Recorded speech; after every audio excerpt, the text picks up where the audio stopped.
Continuing, we're going to talk about 12.2 here in the committee structure, which is really how Congress gets its work done.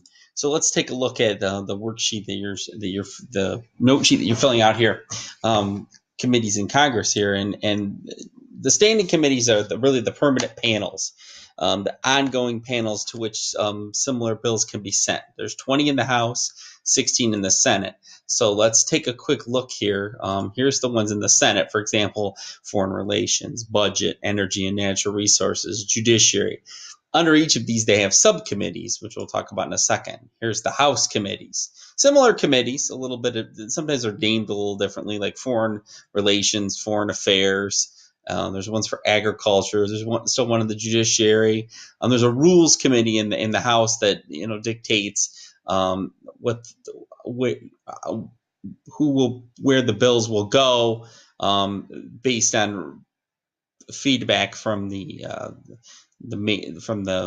Speaker of the House and the majority leaders. That's the biggest obstacle there. The biggest gatekeeping, I should say, there. The standing committees, again, most of their bills received their most thorough consideration in these standing committees, and in many cases in the subcommittees under these standing committees. So members of both houses usually respect the decisions and follow the recommendations these committees make. So most of the bills, the fate of most bills, are really decided in these standing committees and not really on the floor. They're the ones that decide. The committees decide, okay, are these bills going to go onto the floor, or are they going to die in committee? When we talk about how a bill becomes a law, we'll see that the committees play a very important role in that, a significant role. So the members of each standing committee are formally elected by a floor vote at the beginning of each term. But in reality, what you're doing is that each party really has drawn up its own committee roster before that vote. The floor vote is ratifying those party choices. So the majority party, of course, holds a majority of seats on each standing committee. What we call that in each standing committee, and let's just use the Senate as an example. So hopefully the first one I click will have the right one on it. So the chairman of the Foreign Relations Committee right now is a Republican. His name's Bob Corker. It used to be, for example, and then you have, let's use Chairman of Armed Services. This is the one I really want to use here because I can make an example. So the Chairman of the Armed Services is John McCain. You might know John McCain.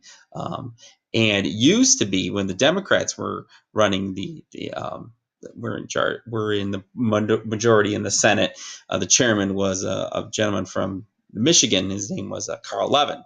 And John McCain, for a while, was the minority leader. I told you in the previous video that they've kind of flipped back and forth. Same thing with the committee structure. So if I can get back to my 12.2 here. So the subcommittees then are the divisions of standing committees and do most of the committee's work. There are nearly 70 in the Senate and 99 in the House. So under these, there's different subcommittees.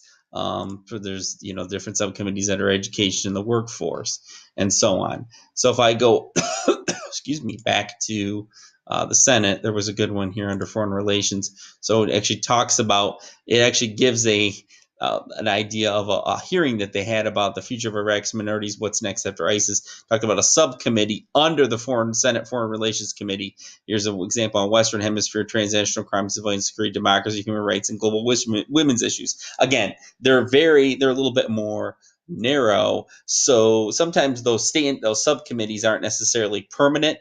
They're based on what the standing committees feel are needed and what are the hot issues of the day. And they could last for that term.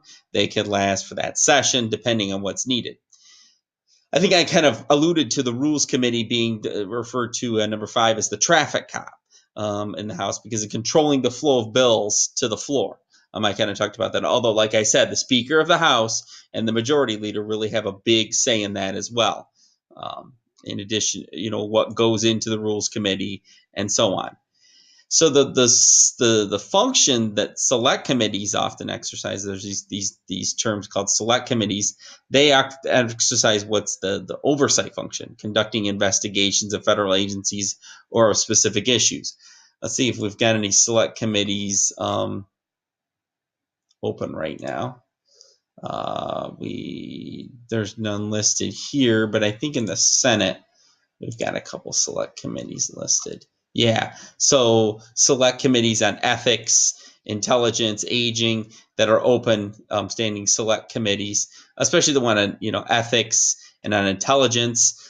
These ones do a lot of oversight into U.S. intelligence, and if there's any ethics violations on any, especially in the executive, they have hearings on those as part of their oversight function.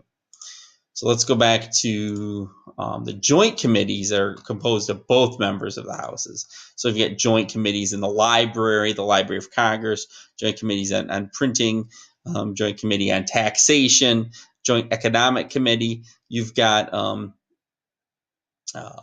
different committees that are made up of both House and Senate members that concern them. So let's just go look at the Joint Committee on Printing for a minute. Joint Committee on Printing is the oldest joint committee of the Congress. The panel oversees the operations of the U.S. Government Publishing Office, whose support is to the essential legislative so the principal printing organization of the federal agencies.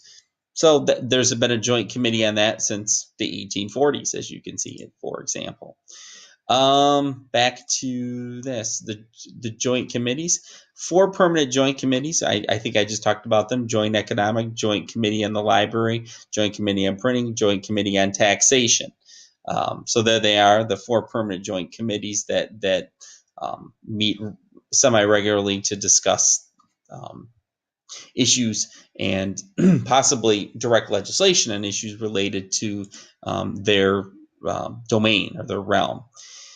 Conference committees in the lawmaking process are basically 2 houses sometimes will have different versions of a bill. So then what happens is a conference committee is created to iron out the differences in the bill. So its job is to produce a compromise bill that both houses will accept.